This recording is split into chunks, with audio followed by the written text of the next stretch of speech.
कर्नाटकी कशी दामी काढीला, हात नका लावू माझ्या साडीला. जात होते वाटण मी सोऱ्यात, अवचिताला माझ्या होऱ्यात जी होऱ्यात.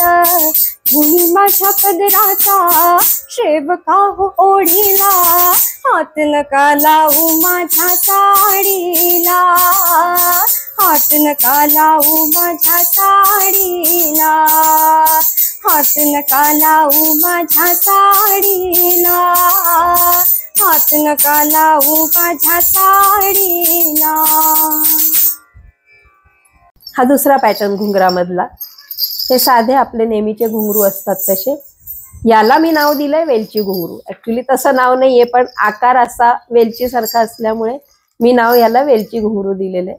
आणि जानू जानू रे मध्ये घुंगरांचा वापर खूप छान केलेला आहे, तर त्याचा व्हिडिओ आपण बघणार आहोत. आणि ते गाणं खूप सुंदर आहे. हे आम्ही कजरा मोहब्बतवाला या कार्यक्रमात घेत असतो आणि आपण ते ऐकूया.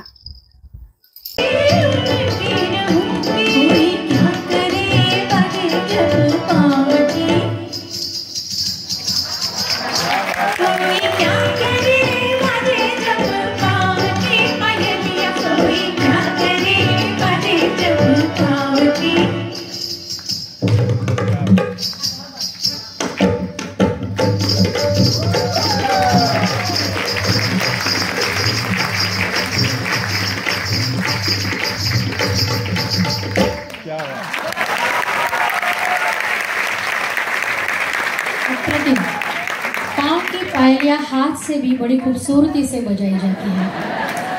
आणि ते तुमच्यापर्यंत ज्यांनी पोहोचवलं त्यांच्यासाठी टाळ्या हव्या आहेत.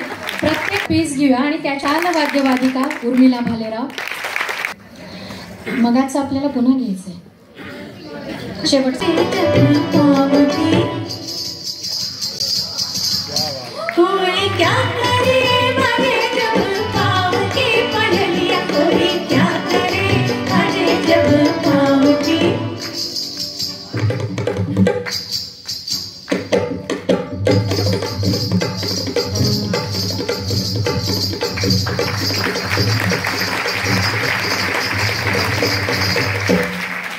रंजनाताई नेहमी मला असं म्हणत असतात दाद देत असताना की पाव से बजने वाले घुंगरू हात से कैसे बजते हैं. ते कौतुकाची दाद असते त्यांची कायम. याचं नाव रेसो किंवा स्क्रॅपर असं नाव आहे. तर मेरे सामने वाली खिडकी में ह्या गाण्यात ह्याचा वापर खूप छान झालेला आहे. ऐकूया आपण. मेरे सामने वाली खिड़की में एक चांद का टुकड़ा रहता है, अफसोस ये है कि वो हमसे कुछ उखड़ा उखड़ा रहता है. मेरे सामने वाली खिड़की में एक चांद का टुकड़ा रहता है. पुन्हा एकदा नवीन वाद्य. 22 इंची डफ आहे हा. डफलीवाले वगैरे, पण त्याच्यातला डफ छोटा होता. डफलीवाले असं जे गाणं आहे त्याच्यातला डफ हातात घेऊन वाजवलेला आहे. हा आपण इथे स्टँडला लावून आपण वाजवू शकतो असा हा डफ आहे. वेगवेगळ्या गाण्यांमध्ये त्याचा उपयोग होतो. हिंदी गाणं सलामी इश्क मेरी जान सुंदर उपयोग झालाय, म्हणून आज हे गाणं मला तुमच्यासाठी इथे दाखवावं असं वाटलं.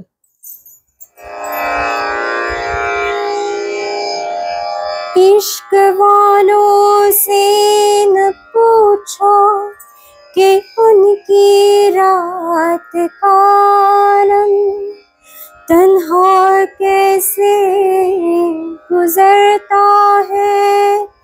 जुदा हो हम सफर जिसका वो उसको याद करता है. न हो जिसका कोई वो मिलने की फरियाद करता है. सलामी इश्क मेरी जा जरा कबूल कर लो, तुम हमसे प्यार करने की जरा सी भूल कर लो। मेरा दिल बेचैन, मेरा दिल बेचैन है हम सफर के लिए, मेरा दिल बेचैन है हम सफर के लिए। सलामी इश्क मेरी जा जरा कबूल कर लो।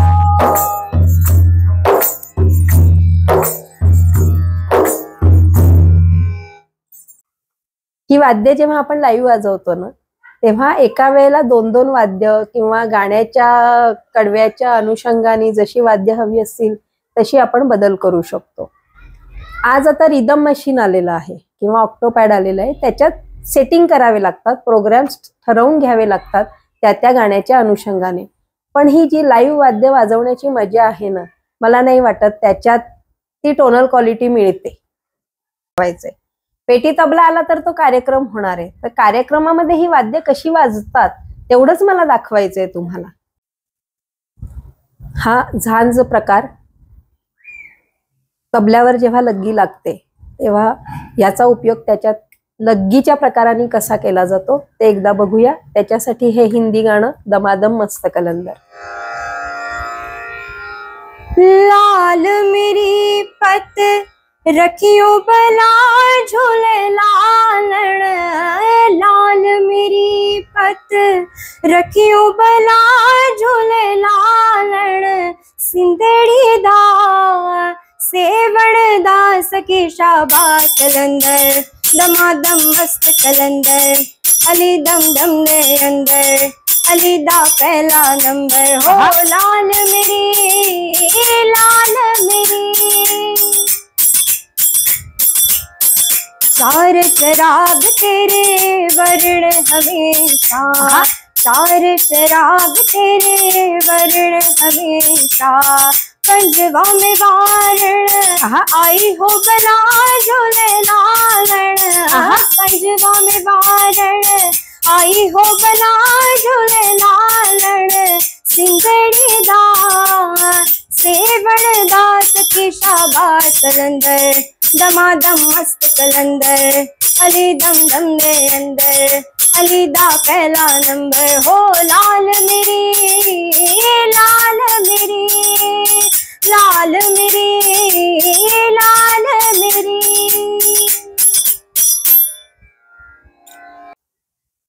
हा चायना ब्लॉक मगाशी आपण ऐरणीच्या देवा तुला मध्ये कसा वाजतो ते बघितलं. हाच चायना ब्लॉक आपण हिंदी गाण्यात आइये मेहरबा मध्ये कसा वाजतो ते आपण बघणार आहोत. ऐकूया. आइए मेहरबा बैठिए जान जाओ, शौक से लीजिए इश्क के इम्तिहान। आइए मेहरबान बैठिए जान जाओ, शौक से लीजिए इश्क के इम्तिहान। आइए मेहरबान, कैसे हो तुम नौजवान, कितने हंसी मेहमान। कैसे हो तुम नौजवान, कितने हंसी मेहमान। कैसे करूं मैं बयां, दिल की नहीं है जुबान। कैसे करूं मैं बयां, दिल की नहीं है जुबान। आइए मेहरबान। आत्ता या गाण्याच्या कडव्यात आइये मेहरबा या गाण्याच्या कडव्यात हे जे वाजवलं वाद्य त्याला हथेली म्हणतात. ती तुम्ही हातावर वाजवू शकता. खंजरीचा छोटा प्रकार म्हणजे हथेली. त्याच्यानंतर ह्या गाण्यामध्ये म्युझिक पीस मध्ये एक वाद्य जे जातं कबास, ह्याला कबास म्हणतो.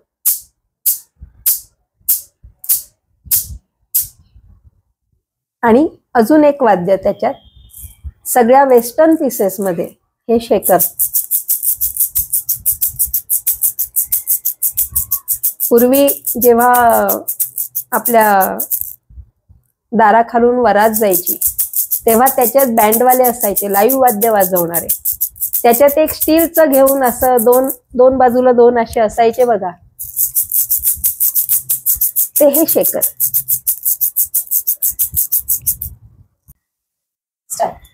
हे एक वाद्य शेवटचं आपलं राहिलेलं दाखवायचं.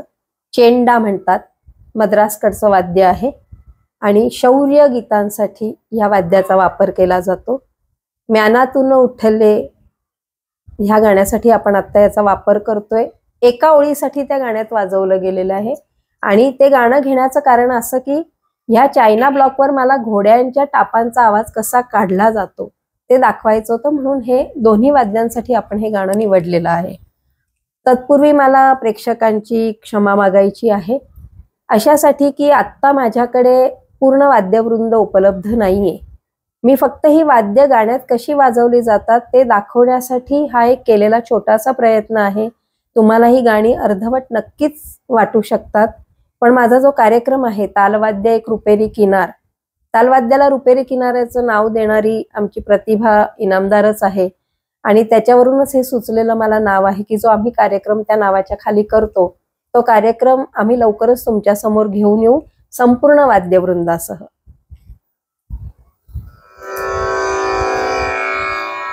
ज्ञानातून उसळे तलवारीची पाता, ज्ञानातून उसळे तलवारीची पाता, वेडात मराठे वीर दौडले सात, वेडात मराठे वीर दौडले सात, ते फिरता बाजूस डोळे किंचित ओले, ते फिरता बाजूस डोळे किंचित ओले, सरदार सहासर सागुनी उठले शेले, रिकिबीत टाकले पालले भाले, उसळले धुळीचे मेघ 7 निमिषात, उसळले धुळींचे मेघ 7 निमिषात,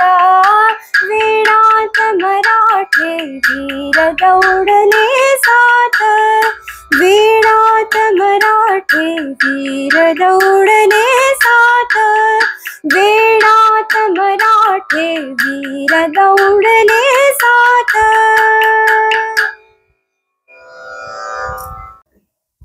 या वाद्यांचा कार्यक्रम म्हणजे मला खरंच ही आठवण सांगावीशी वाटतेय की ताईंनी हा कार्यक्रम त्यांच्या घरी ठेवला होता आणि सगळे विद्यार्थी त्यांच्या समोर बसले होते आणि सुंदर सुंदर गाणी म्हणत होते. तर हा कार्यक्रम त्यांच्या घरी झाला आणि ताईंनी ती माझी मुलाखत घेतली होती तेव्हा, आणि इतका सुंदर कार्यक्रम झाला होता. तो माझ्या कायम आठवणीत राहिलेला कार्यक्रम आहे.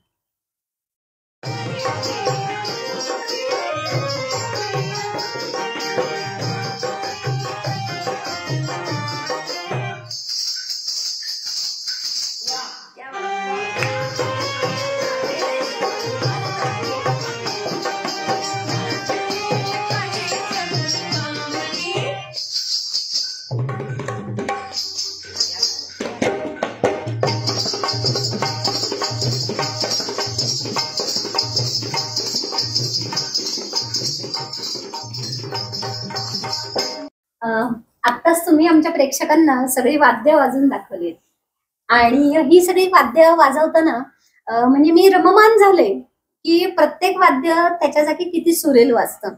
आणि त्याहून कौतुकाची गोष्ट म्हणजे हिने गायलेली सगळी गाणी. तर हिची ओळख आपल्याला करून देणं प्रेक्षकांना फार गरजेचं आहे.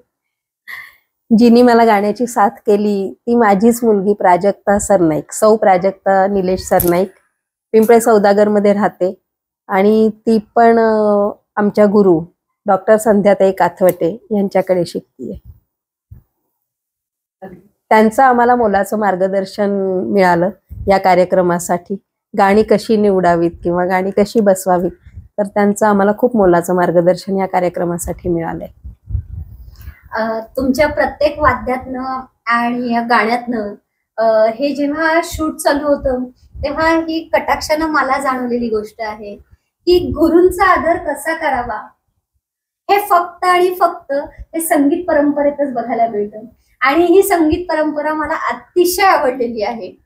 मी दोघींचेही मनापासून आभार मानते की तुम्ही दोघींनी एवढी सुंदर गाणी आणि या वाद्यांचं आमच्या प्रेक्षकांना छान असं म्हणजे माहिती दिली आणि त्याचबरोबर त्याची एक झलकही दिली. मी पण या आठवण चॅनलची खूप खूप आभारी आहे की ताई आज घरी आल्या आणि त्यांना ही वाद्य बघून असं वाटलं की आपण ह्याच्यावर काहीतरी कार्यक्रम सादर करावा आणि त्यांनी इतका आम्हाला सुंदर संधी दिली. त्याबद्दल मी दोघींचीही, डोळेताई आणि निंबाळकर ताई दोघींची खूप खूप आभारी आहे. आणि चॅनल खूप असंच मोठं व्हावं, खूप छान सबस्क्रायबर्स मिळावेत चॅनलला, यासाठी तुम्हाला खूप खूप शुभेच्छा. प्रेक्षक तुमचेही मनापासून आभार. गाण्यामध्ये रस असेल तर पुन्हा पुन्हा तुम्ही ऐकाल आणि नक्कीच पुढे आम्ही तुमचे काही कार्यक्रम घ्यायला इच्छुक आहोत, कारण अशी छान गाणी ऐकायला आमचे प्रेक्षकही उत्सुक असतात नेहमी.